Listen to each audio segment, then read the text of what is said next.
এই আছে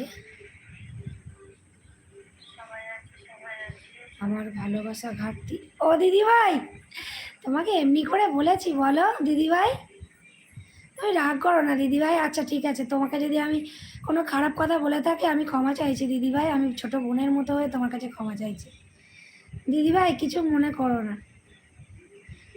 আমি আইডি শুরু করব এখন।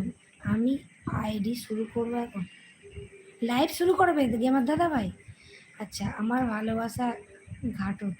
হ্যাঁ দিদিভাই, তুমি এরকম বলছো কেন? দেখো দিদিভাই, আমি তো তোমার কাছে ক্ষমা চেয়ে নিলাম দিদিভাই, আমি তো বললাম তুমি আমাকে ক্ষমা করে দাও দিদিভাই। বলো, আমি যদি সামনে থাকতাম তোমার তাহলে বলতাম তুমি দিদিভাই আমাকে মেরে, তার মানে আমাকে মেরে নাও, আমি অন্যায় করেছি তুমি আমাকে মেরে নাও। দিদিভাই তোমাকে অনেক অনেক ভালোবাসি দিদিভাই, আমি সব সময়, কালকেই তো লাইভে বলছিলাম যে আমি কারোর আশা করে থাকি